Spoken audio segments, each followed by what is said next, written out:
A igreja tem atraído pessoas boas e más.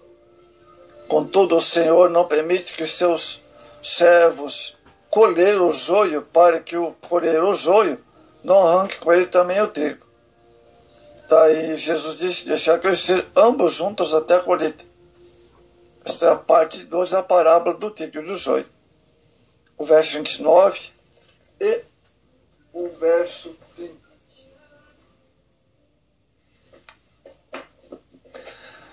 Amados, o Senhor está a nos dizer que os verdadeiros e falsos cristãos coexistem no mesmo mundo eclesiástico, igual o trigo misturado ao joio no mesmo campo. Como outros grupos cristãos, nós evangélicos temos também atraído todo tipo de pessoas às nossas igrejas, boas e más, conforme a parábola da rede lançada ao mar. Mateus 3:47.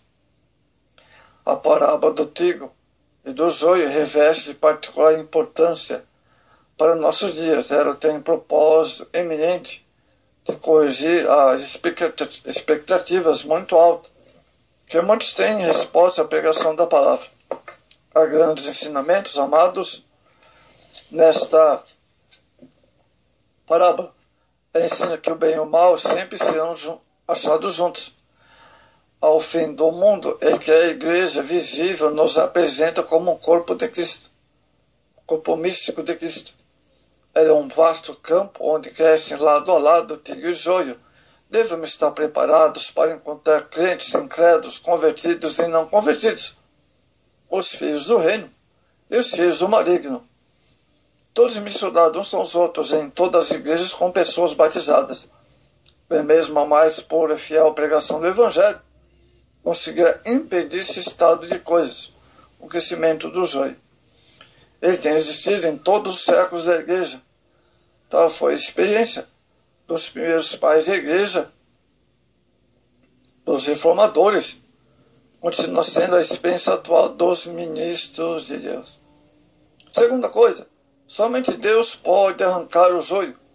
A igreja que ainda juntar todo tipo de pessoas em sua organização eclesiástica também expulsa todo tipo de pessoas boas e más, ao contrário da advertência de Jesus na parábola de Mateus 3:29.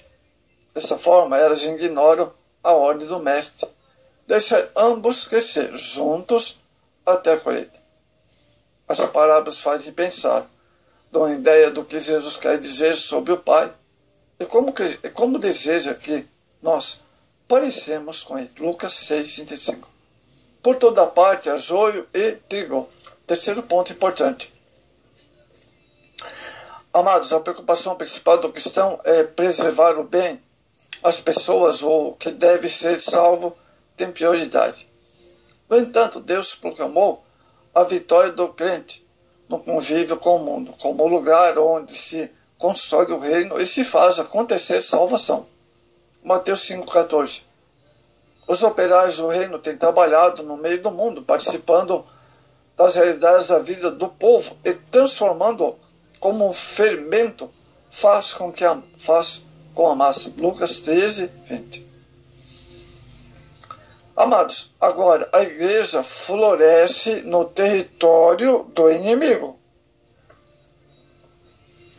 Eis um campo onde foi semeado o bom trigo pelo proprietário, depois o joio, porque uma mão inimiga. O mal e o bem estão à disposição. Amados, obviamente o joio que deve ser suprido, pois representa o mal. Não queremos ver as nossas sementeiras destruídas e por isso procuramos preservar a colheita.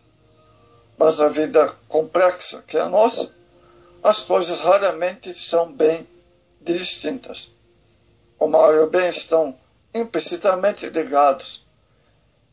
Não é fácil distingui-los. Neste mundo, o mal pode transformar-se num bem e vice-versa. Atos 9:13.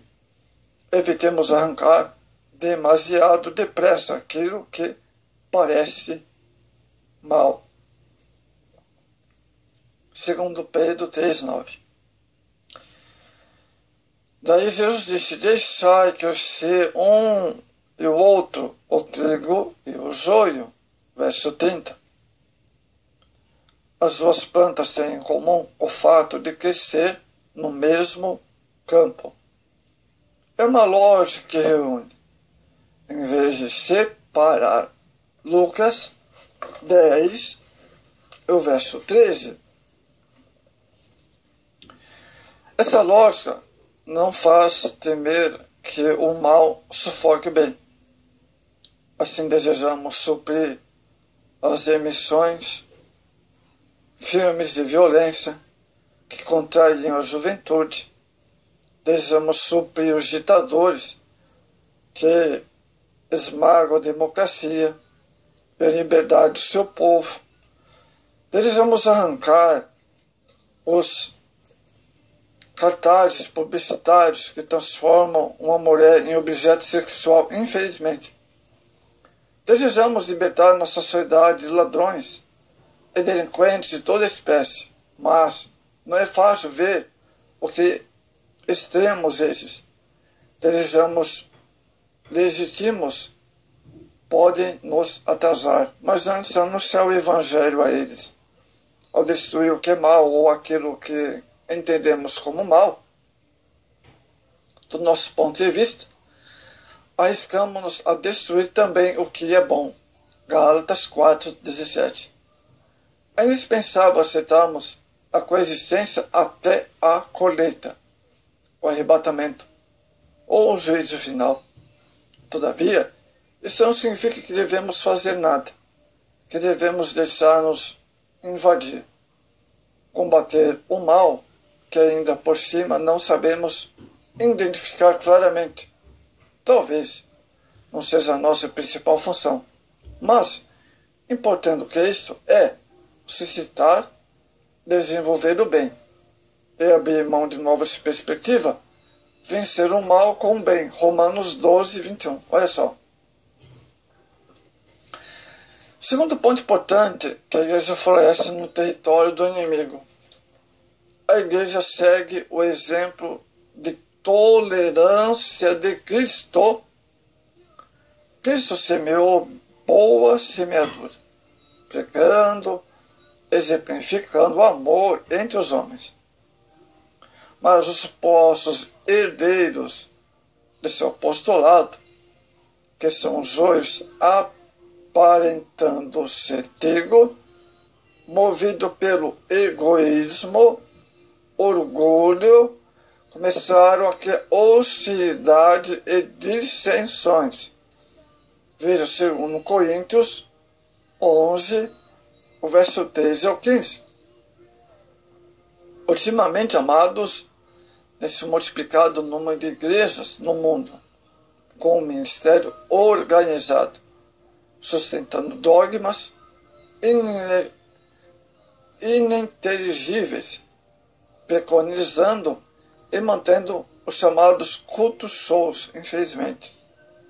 Desse modo, alguns grupos religiosos hostilizam os outros, sendo contrários aos ensinamentos de Jesus, que é a personificação da tolerância, da bondade e da doçura.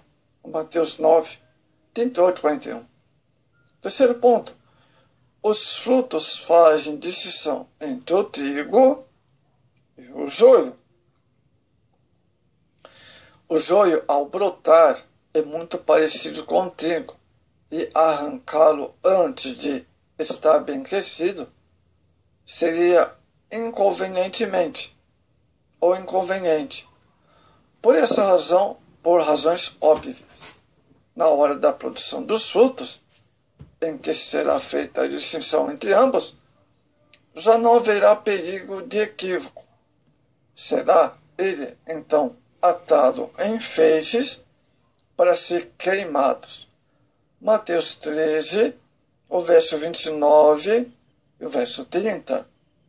Quando os tempos forem chegados, todo o sistema religioso que se haja revelado intolerantes e opressores serão reduzidos a nada pelo juízo de Deus.